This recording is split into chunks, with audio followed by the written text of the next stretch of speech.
మన Varahi sales grand festive celebrations ప్రతి 10,000 రూపాయల కొనుగోలుపై ఒక బంగారు నాణెం ఉచితం. ఈ ఆఫర్ జనవరి 15 వరకు మాత్రమే. ఈరోజు మనతో ఉన్న గెస్ట్ శ్రవంతి రవికిషోర్ గారు. ఇంత సింపుల్గా ఎందుకు చెప్పానంటే ఆయనకు కానీ ఆయన సినిమాలకు కానీ అసలు పరిచయ వాక్యాలు అవసరం లేదు. అంటే ఆయన సినిమాలు ఎలాంటివంటే తొలి ప్రేమలో పరిచయం అయ్యే ఒక ఆడపిల్ల లాంటివి అనమాట. ఆ ఆడపిల్లని మర్చిపోలేము, ఆయన చేసిన సినిమాలని మర్చిపోలేము. ఎప్పుడైనా ఒకసారి మళ్ళీ మళ్ళీ వాటిని చూసుకొని ఆ జ్ఞాపకాలను నెమరు వేసుకుంటూనే ఉంటాము. ఈ నేపథ్యంలో ఆయన నిర్మాతగా తీసిన నువ్వు నాకు నచ్చే సినిమా ఇప్పుడు 25 ఏళ్ళ తర్వాత రిలీజ్ కాబోతుంది. దానితో పాటు ఆయన సినీ జర్నీ చాలా పెద్దది. ఈరోజు మనతో శ్రవంతి రవికిషోర్ గారు ఉన్నారు. ఆయన అడిగి అన్ని విషయాలు తెలుసుకుందాం. హాయ్ సార్, నమస్తే. నమస్తే అండి. మీకు ఐడ్రీమ్ ప్రేక్షకులకి అందరికీ నూతన సంవత్సర శుభాకాంక్షలు అండి. Sir thank you very much sir, same to you. And first of all మీలాంటి ఒక నిర్మాత ఎదురుగా అంటే తెలుగు సినిమాలో కథకి ఒక గౌరవాన్ని తీసుకొచ్చిన నిర్మాత మీరు.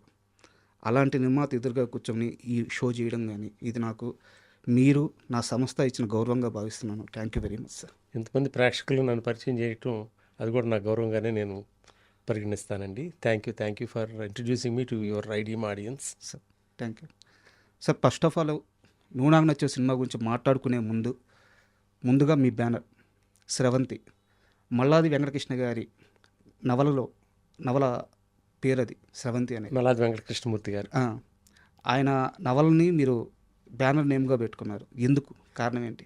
నాకు ఆ నవల చదివినప్పుడు ఆ క్యారెక్టర్ స్రవంతి అనేది ఆ నవల్లో ఒక మెయిన్ క్యారెక్టర్ అండి. ద వే మల్లాది గారు moulded that character, I really loved it అండి. సో చాలా కాలం అట్లా గుర్తుండిపోయింది.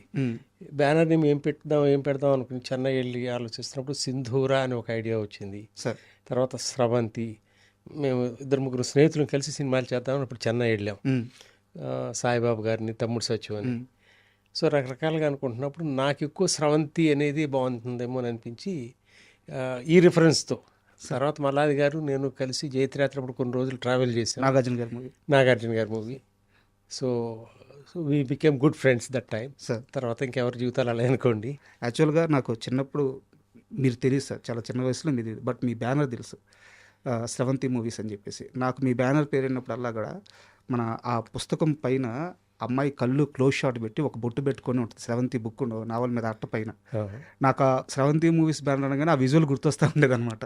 సో చాలా ఇట్లా మీతో కూర్చోవడం బాగుంది, సంతోషం. అండ్ నువ్వు నాకు నచ్చే విషయానికి వస్తే సార్, యాక్చువల్గా నువ్వు నాకు నచ్చే సినిమా మీరు అనౌన్స్ చేసే సమయానికి మీ దగ్గర కథ లేదని మీరే నిన్న చెప్పారు త్రివిక్రమ్ గారితో మాట్లాడుతూ.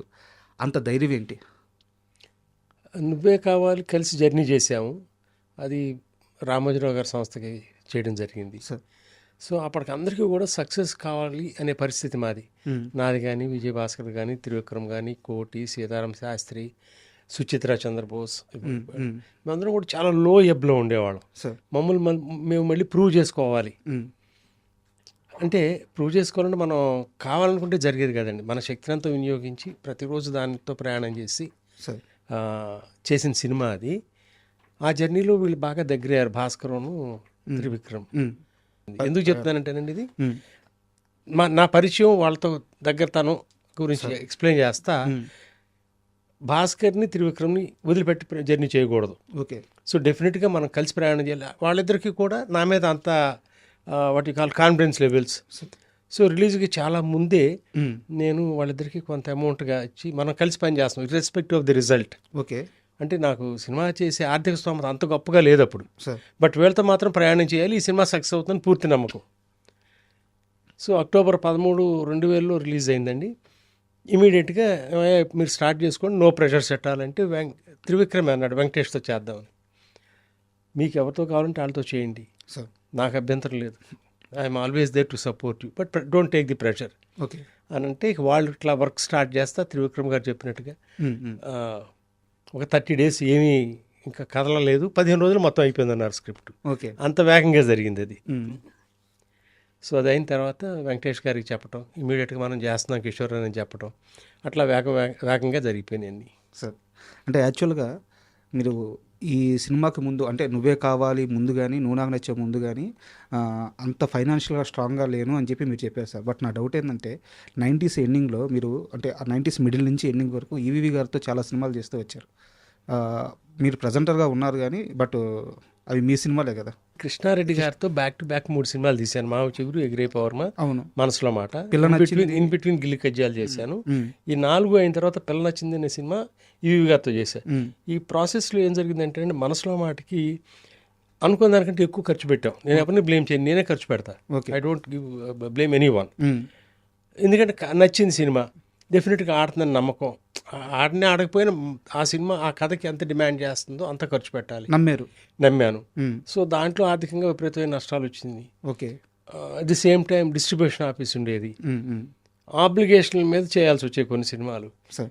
సో 1999 ఎండింగ్కి చాలా డైర్ స్ట్రేట్స్, చెప్పుకోలేనంత ఆర్థికపరమైన ఇబ్బందులు ఓకే.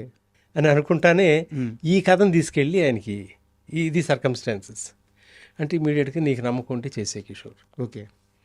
నేను త్రివిక్రమే ఉన్నాము. సో ఆ విధంగా ఈ ప్రయాణం స్టార్ట్ అయింది. మ్మ్. సో త్రివిక్రమ్ అంటే ఆ బాండేజ్ కానీ, విజయభాస్కర్ కానీ. విజయభాస్కర్తో ప్రయాణం ఎట్లా అంటే అండి, తను ప్రార్థన సినిమా చేసిన తర్వాత ఖాళీగా ఉండేవాడు. సురేష్ గారితో చేశారు. సురేష్తో. అవును. తనకు సినిమాలు లేవు. Sir. At the same time నేను అన్ని ఫేజెస్ అండి. అప్పుడు కొన్ని సినిమాలు చేసి బాగా నష్టపోయి ఉన్నాం. ఏం చేద్దామని బెనర్జీ అనే ఆర్టిస్ట్ ఉన్నాడు కదండి, బెనర్జీ తీసుకొచ్చాడు నా దగ్గరికి విజయభాస్కర్ని. ఓకే. ఇట్లా చాలా మంచి. సో మనం మళ్ళీ నిలదొక్కోవాలంటే కొన్ని అప్పుడే టీవీ సీరియల్స్ ఎన్ని వస్తున్నాయి. సార్. సో ఈ టీవీకి ఏమైనా ఎపిసోడ్స్ చేద్దామా మ్మ్. అని ఒక 13 ఎపిసోడ్స్కి రాసుకున్నామండి. కానీ భాస్కర్ ఎక్కువ రాసేవాడు. సో కొన్నాళ్ళు ఒక 2 months అట్లా స్పెండ్ చేసాం టైం. హైదరాబాద్ వచ్చి అది వాళ్ళకి ఇస్తే ఒక టెస్ట్ ఒక ఎపిసోడ్ ఏదో షూట్ చేసుకురామన్నారు. బాగుంది, ఆ ఎపిసోడ్లో అన్ని మనం షూట్ చేసి మన డబ్బులతో సినిమా తీసేవాళ్ళం కదా భాస్కర్, ఆ ఇబ్బందులు ఉండబట్టే కదా అని అనుకుని, సరే మళ్ళీ నేను సినిమా చేసే రోజున మనం కలిసి చేద్దామయ్యా అని మళ్ళీ విడిపోయాం అప్పుడు. ఓకే.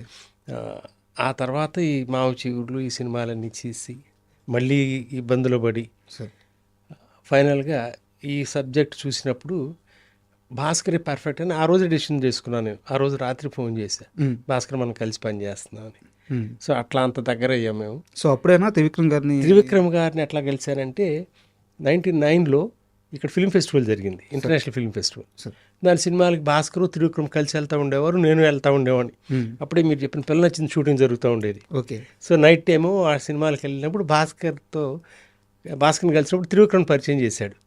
అతను ఎవరో బెంగాల్ నుంచి పారిపోయి వచ్చిన రచితలాగా ఉండేవాడు, మెడలో వేసుకుని జొబ్బా వేసుకుని. ఎవరయ్యా అంటే ఒక మేధావైన అభిప్రాయం కలిగింది. ఓకే. సో ఆ తర్వాత నువ్వే కావాలప్పుడు తను సజెస్ట్ చేశాడు త్రివిక్రమ్ అంటే. అప్పుడు త్రివిక్రమ్ని కలవటం, ఇక అక్కడి నుంచి హిస్టరీ. సార్, నువ్వు నాకు నచ్చే సినిమా విశేషాల్లోకి వెళ్ళే ముందు నాకు ఒక క్వశ్చన్కి సమాధానం కావాలి. త్రివిక్రమ్ గారు మీకు పరిచయం అయిన తర్వాత ఈ అబ్బాయి మామూలు రైటర్ కాదు, రాబోయే దశాబ్దాన్ని ఇంకో 2-3 దశాబ్దాలు ఇండస్ట్రీ ఇతందే అని మీకు అర్థమైన క్షణం ఒకటి ఉంటుంది కదా సార్, ఆ స్పార్క్ కనిపించిన క్షణం ఏంటి? ఆ సంఘటన ఏమన్నా గుర్తుందా? నువ్వే కావాలి షూటింగ్ జరుగుతున్నప్పుడు లొకేషన్కి వచ్చాడు ఒక రోజున. ఖాళీగా ఉన్నాము, నేను బాగా సిగరెట్లు కాల్చేవాడు ఆ రోజులు. ఆ ఖాళీ ఏరియా ఉంటే దాసీను అట్లా వెళ్దాం కిందకని చెప్పి తిరుగుతూ ఉండగా ఒక కథ చెప్తా అన్నాడు. అట్లా తిరుగుతానే 1.5 కథ చెప్పాడు. అదే నువ్వే కథ. ఓకే. సినిమా చాలా బాగుంది, ఈ సినిమాతో నువ్వు డైరెక్టర్ అంతే. సో అంతేనండి, ఇంకా తనకి ఎంత భవిష్యత్తు ఉంటుంది ఏదనేది నువ్వే కావాలి స్క్రిప్ట్ చదువుతున్నప్పుడే ఫర్ ఎవర్. ఓకే. సో నేను కోటికి ఈ సినిమా రికార్డింగ్ అప్పుడు పంపించా. ఏంటి కోటి నీ అభిప్రాయం సినిమా గురించి అంటే, భయ్యా భాస్కర్ కానీ త్రివిక్రమ్ కానీ నువ్వు పెట్టుకుని 30 సినిమాలు చేయొచ్చు, అసలు వెనక తిరిగి ఆలోచించక్కర్లా అనే మాట కోటి అన్నాడు ఆ రోజున. Okay. So all these things added అండి. అంటే అతను ఎంత దూరం వెళ్తాడు అని మనం ఏమైనా చెప్పలేము ఆ రోజున. But he's a person with a spark, is going to be there forever అనే ఫీలింగ్ అయితే కలిగింది. సో ఆ విధంగానే నువ్వు నాకు నచ్చవుతో ట్రావెల్ అయ్యి ఆ ప్రాసెస్లోనే నువ్వేకి వెళ్ళటం, ఆ సినిమా చేయడం జరిగింది. And don't forget to subscribe to iDream. And for more videos, Please subscribe to iDream. Please subscribe to iDream. Please subscribe iDream. And please subscribe to iDream. For more videos, subscribe to iDream. please like, share and subscribe to the channel. Congratulations, iDream. Subscribe to iDream. Subscribe to iDream. So subscribe to iDream Media. iDream ki iDream team andarki huge congratulations. Please subscribe iDream Media. Please subscribe to iDream. Subscribe iDream. Please subscribe to iDream. I dream అంటే నా కళల ఛానల్ను subscribe చేసుకున్న నోరు తిరుగుతలేదు, మీరైతే గంట గుర్తు కొట్టండి. For more such videos, please subscribe to iDream. Subscribe to iDream. Please subscribe to iDream. Please subscribe iDream Media. Please do subscribe to iDream. Please subscribe to iDream Media. For best entertainment and information, please subscribe iDream.